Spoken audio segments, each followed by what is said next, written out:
Sandra knows herself. No one can beat her that easy. If they want a game, then she'll give them. Umayo siya ng tayo saka hinintay na makalapit ang dalawang bagong dating. Kahit para siyang matutumba sa panginginig ng tuhod niya at sakit ng ulo niya, she remains silent and wait for the visitors. Hindi niya ugali na maunang magsalita. That's not part of her protocol. Look who we found. Bulalas nito. It's not because it's done. Magpapakasaya ka na. Looks like the lucky are on our side.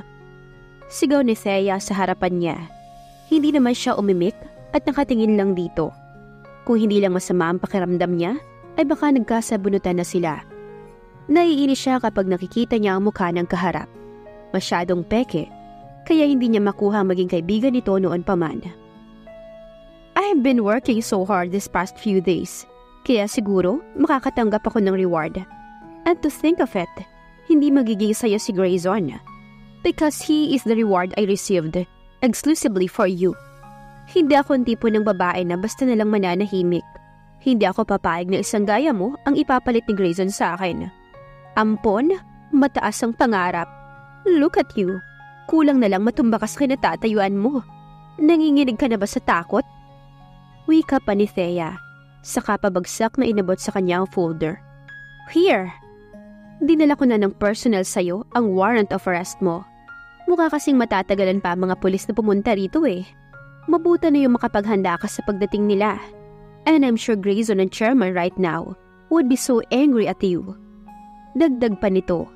Hindi naman makapaniwalang nakatingin si Sandra sa folder saka tinanggap. Kinuha niya iyon. Saka nanlabo ang paningin niya sa nakita. What she clearly see was the word fraud. What's going on? Fraud and larceny. Owning others' property without the owner's consent. Yan kasi ang nakita namin eh. You stole the money from the company. 3.2 billion pesos was transferred to your account with your consent. And your signature proves it. You are using Grayson to escape from the authority. Pero sadya namang mas magaling ako kaysa sayo. Paliwanag nito. Halos mabuwal na si Sandra sa kinatatayuan. How come did all this happen? Itatanong pa ba niya iyon? It's because of the woman she's talking right now. But she managed to face the latter. Alam niyang ito ang may kinalaman at si Grayson. Ilang beses na niya itong nakita at narinig. Then, handcuff me already. Of course you know everything because that's what you did. Handcuff me now. Wika niya, saka itinaas pa ang dalawa niyang kamay. Alam niyang hindi nito iyon magagawa dahil wala silang karapatan. And that's clearly a setup for her. Hindi siya hibang para mauto ng gano'n na lang. She has her own natures. Just wait. Makikita mo kung paano ka ibasura ni Grayson at pabayaan sa bilangguan. That's where you deserve. Sigaw ni Thea. Ngumisi naman si Sandra saka nakipagtitigan dito. Yes, she's weak, but she know how to stand for herself. Look who's talking. Alam naman natin kung saan at sinong may pakana nito eh. Hindi mo ba talaga kayang tumanggap ng pagkatalo? Grayson chooses me over you. If I were you, mananahimik na ako because you are nothing to him. Hindi ba ginagamit mo lang ang pangalan ng dad mo as si Raven? You use as his weakness para may sakatuparan ng plano mo? Ngising wika pa ni Sandra. Nagulat pa ang kaharap.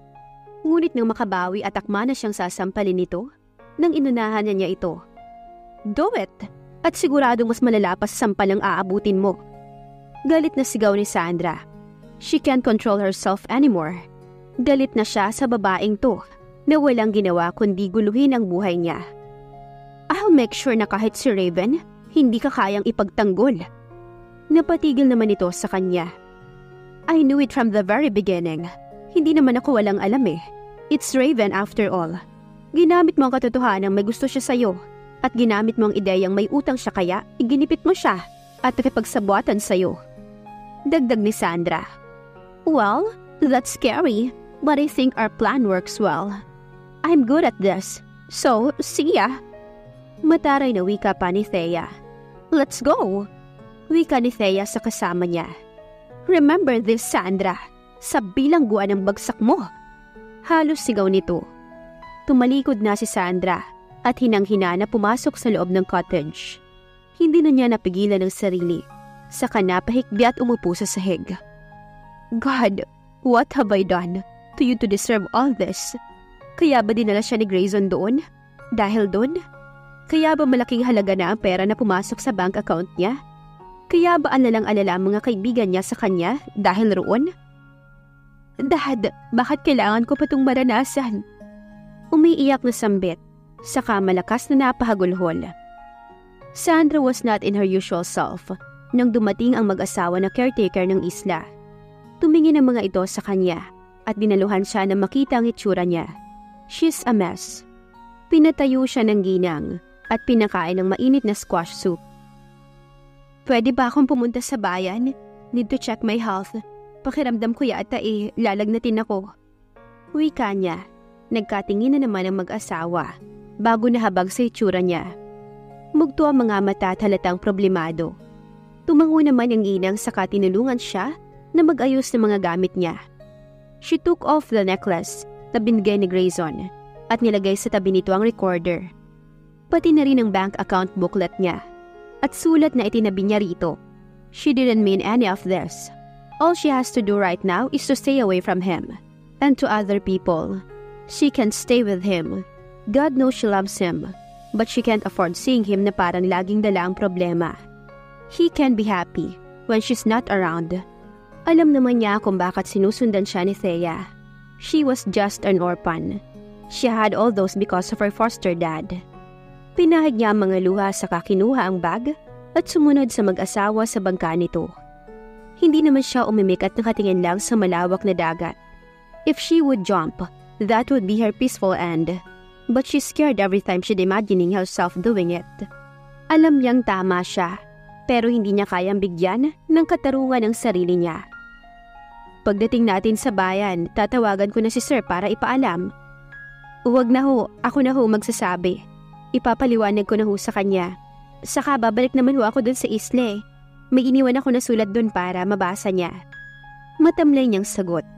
Tumango naman ang ginang saka ngumiti sa kanya. She has to keep away from everyone. She cannot trust anyone because the person she has been trusting for almost 3 years betrayed her. Raven betrayed Grayson and her. How come he was deceived by Thea? I don't understand him anymore. She knew Raven that he likes Thea when she saw it in the mall. Yung tingin ni Raven kay Thea noon, kakaiba.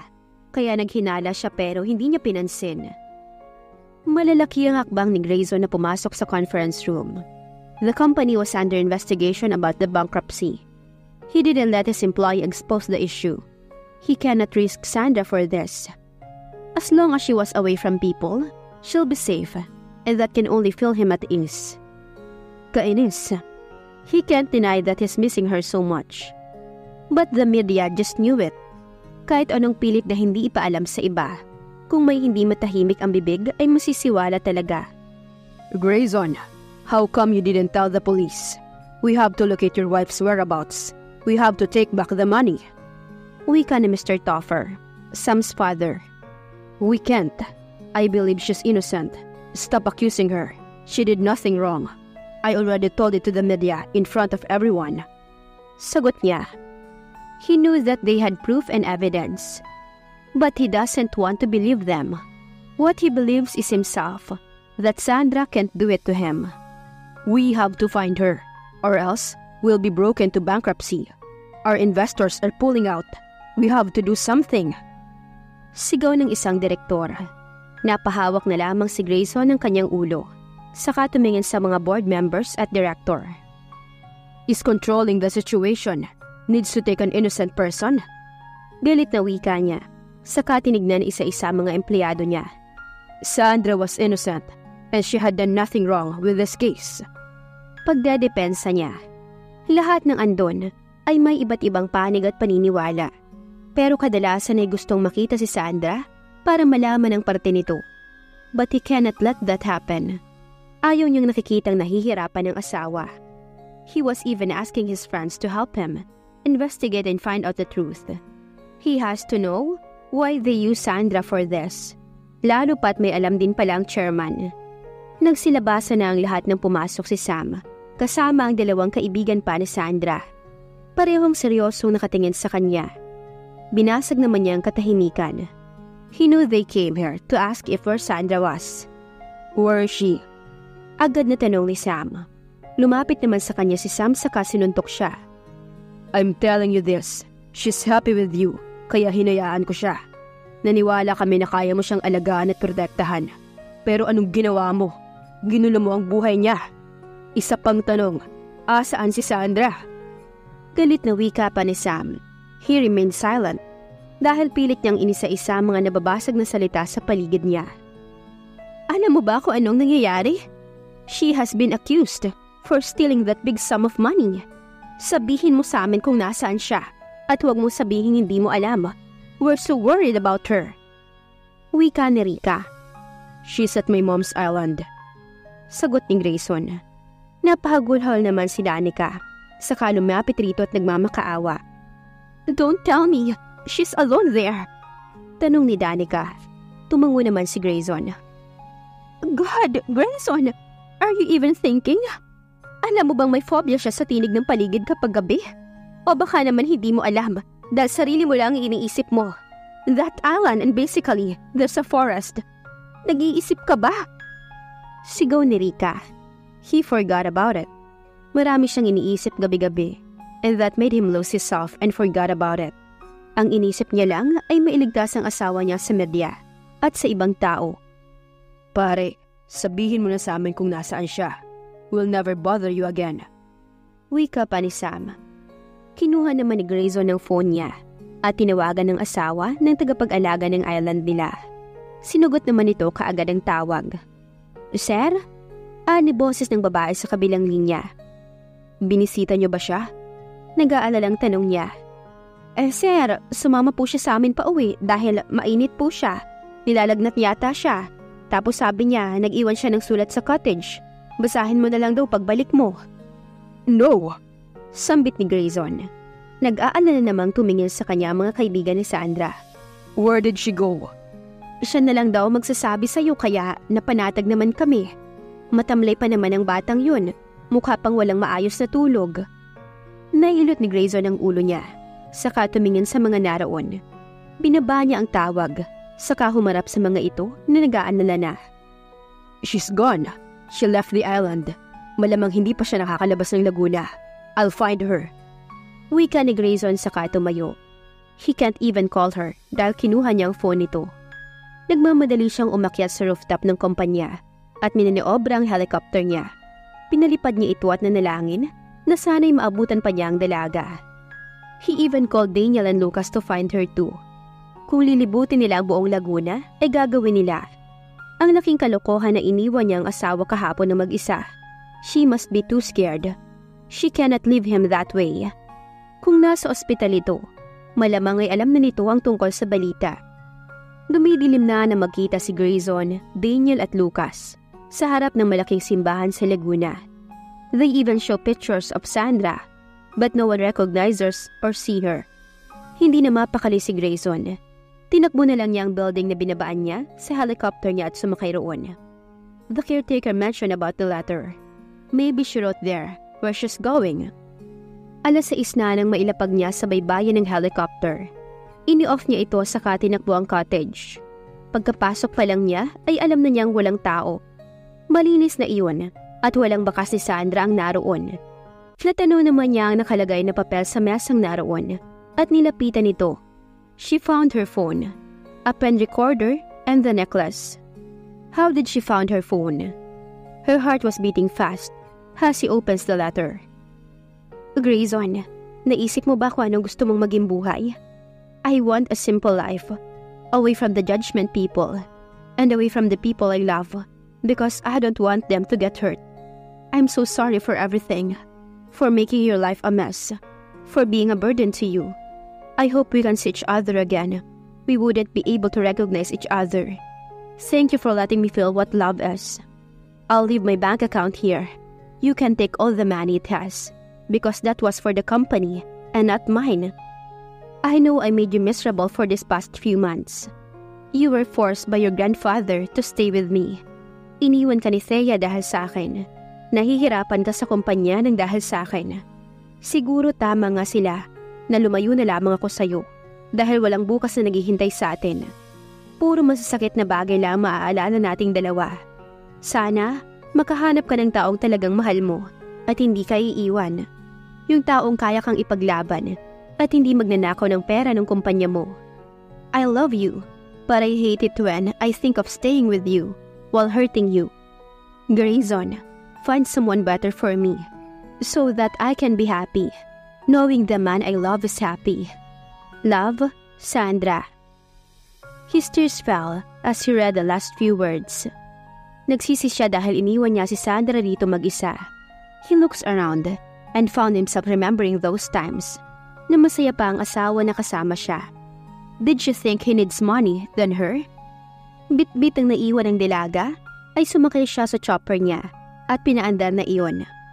Lumilipad siya sa himpapawid pero pakiramdam niya ay naiwan ang lahat ng meron siya sa isla. He feels empty. I have to see her. I won't stop looking for you, love. Naiiyak na saad niya sa sarili. Sinagot ni Grayson ang tawag mula kay Rika. Pero hindi pa rin nila mahanap si Sandra. He was so worried kung nasaan na ito. Did she fall asleep comfortably? Sinong kasama niya? Maayos lang ba siya? Another phone call came and it was Lucas. Even the police didn't see her trail. Lahat ng mapagkuhanan nila ng footage tungkol kay Sandra ay nakita nila. Pero wala nang iba pa dahil walang CCTV ang ibang lugar. Where did you go, Sandra? Nabalot na ng pag-aalala ang mukha ni Grayson. How can he rest when she's gone nowhere? Kinuha niya ang phone nito na naroon at ang recorder. He was wondering what that is kaya pinindot niya ito sa gilid. Then his tears fall from his eyes when she heard about Thea's voice and her na nagkasagutan. He was confused that time. But now that he hears it all, he was convinced. Inosente ang mahal niya. She must be in pain when Thea came there and threatens her. Grayson, I'm sorry. Take back all the money. I don't want you to believe me. Dinig niyang paghikbi nito sa record. Hearing her makes his heart in pain. Just take it back and don't look for me. I'll be fine. Save the company for me. It's a favor and order from me. Wika nito sa huling record. Sandra, please, magpakita ka na. Dahan-dahan na nilakad ni Sandra ang daan, papasok sa ancestral home nila sa Batangas. She missed her dad and mom when she needs someone to comfort her the most. She can't call Sam dahil malamang ay sobrang nag-aalala na ito sa kanya. Ayaw niyang may makaalam sa kinaroroonan niya. Madilim na ang gabi at sigurado siyang wala ng tao sa loob. Where can she sleep? She doesn't have enough money. Naupo na lamang siya sa gitnang bahay at sinandal ang ulo niya sa tuhod niya. Miss? Tawag ng pamilyar na boses ng matanda. Nag-angat naman siya sa kana pagtanto kung sino ito. Tumulo na ng tuluyan ang luha niya. Iyayang sa aling. Sambit niya sa yumakap agad dito. Nahabag naman ang matanda sa itsura niya. Sandra was crying in her nanny's shoulder. Nang tumahan ay pinapasok na siya nito sa loob. Mabuti na lamang at bumalik ako dahil may nakalimutan ako at nakita kita. Ano bang nangyari, iha? Nag-aalalang tanong nito. Mahabang kwento, yaya. Pwede bang dito na muna ako? At huwag niyo na lang pong ipapaalam sa iba. Ayoko pong may makakaalam na nandito ako. Sagot niya habang umiiyak. Tumango naman ang ginang sa kahinagod ang likod niya. Kumain ka na ba? Tanong nito sa kanya. Umiling lamang siya bilang tugon. Hay naku bata ka. Kapag andito ang daddy mo talagang malalagot ka. Dito ka lang at ipagluluto kita ng makakain mo. Tumango naman siya saka tumayo ang ginang at pumasok sa kusina. Yun na nga wala na ang daddy niya. Wala nang aawat sa kanya at patatawanan siya kapag malungkot siya. She really can't avoid herself. Nagigilty siya sa mga nangyari. She blamed herself for what happened. Heto iha, mainit pa yan, higupin mo. Malamig pa naman ang gabi. Wika ng ginang. Tumango lamang siya saka umayos ng upo. Inayos naman ni Yaya ang buhok niya. Ang init mo may lagnat ka ba? Pag-aalala nito, pero hindi siya sumagot. Hindi niya alam basta masakit ang pakiramdam niya. At saka masakit ang ulo niya, kaya siguro ganoon siya kaliyo kanina. Hindi na rin niya iyon masyadong pinansin dahil masyadong masakit ang mga dinanas niya. Hinakay naman siya ng ginang sa lumang kwarto niya. They still clean this house dahil may dumadalaw rito, lalo pat isa ito sa pinakamatanda na bahay sa lugar. Inihaga naman siya ng ginang, saka kumuha ng bimpo na basa, saka isang bowl ng tubig para humupa ang init niya. Yaya, salamat. Sambit niya saka pumikit. Sandra fell asleep easily, lalo pat pagod ang katawan niya. I want this to be gone. I want to disappear already. Masyado nang masakit para sa kanya lahat ng nangyari, kaya hiniling na lang niyang maglaho na parang bula. Ano ang gagawin ni Grayson para ipaglaban ng babaeng pinakamamahal niya? Abangan sa susunod na kabanata. Please like, share, subscribe for more updates. Maraming salamat po.